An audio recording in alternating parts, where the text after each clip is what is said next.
regarded as a classic. We even had a 2010 remake, which was okay. In fact, it was a decent.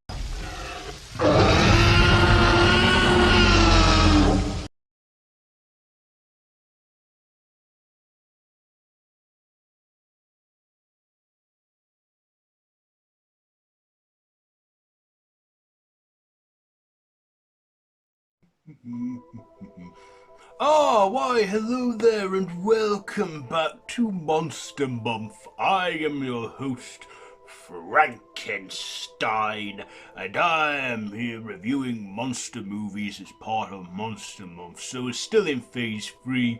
And today's review, I thought I would review a universal horror monster, and that is 1941's The Wolfman.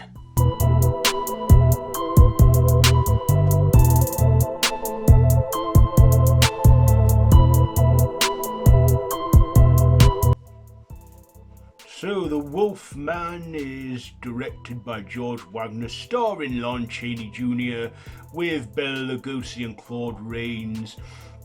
So, Larry Talbot is just a regular guy until he's attacked by a wolf, which in fact was actually an Alsatian, his own Alsatian, but was done in a dark light so it looked like a wolf. Well, he's bitten by a wolf, and pretty much he then turns into a werewolf, or wolfman, where he, under the light of the full moon, becomes a werewolf, a vicious predatory animal, and is warned by gypsies to try and stop himself from becoming this being. So there's the story there. So what did I like about this? Well, I like that this was an original story from Universal. It wasn't a book adaptation like Frankenstein or Dracula. It was like The Mummy, an original creation that Universal had come up with and, set things in motion for the werewolf subgenre.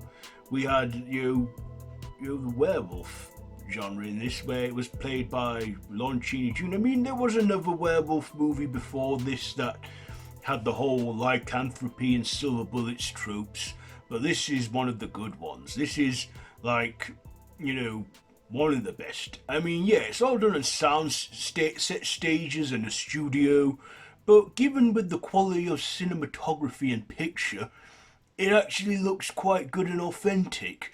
The black and white cinematography, I feel, helps as well.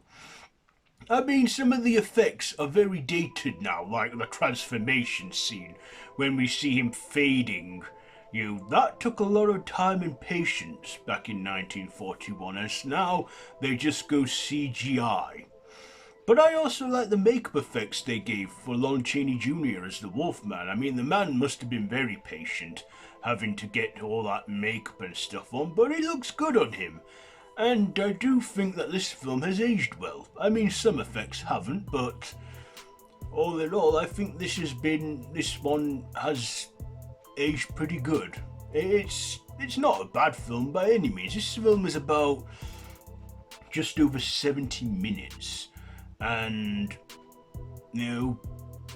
time pretty much flies by for me in this one. We get Bela Lugosi as well, who we all know as Dracula, playing a gypsy guy in this. And we get Claude Rains as well from the Invisible Man fame. So it's pretty decent. It definitely has left its impact, because they did a franchise out of this with Frankenstein meets the Wolfman, and even Lon Chaney Jr. reprised the role in Abbott and Costello Meet Frankenstein. I mean, we see and even now we get the Wolfman is still regarded as a classic. We even had a 2010 remake, which was okay. In fact, it was a decent remake. I don't know why people crapped on it, but it was a good one, and I enjoyed that. But if it wasn't for this one, we wouldn't have got that. So The Wolfman, it's an entertaining film for me. Yeah, it can be a bit boring in parts, it can be vintage and stuff, but I thought it was okay.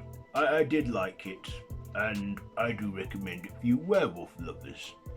Yes, The Wolfman.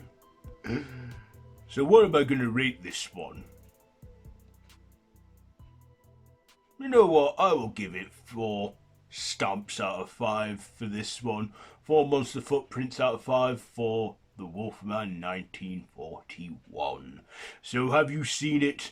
Let me know all that down below in the comments. And if you like this video, be sure to give it a big thumbs up and to share with your friends and to feel free to subscribe. Yes. Well, I hope you have a good weekend. I'll see you Monday for some more monster reviews. Until then, don't have nightmares. Stop that.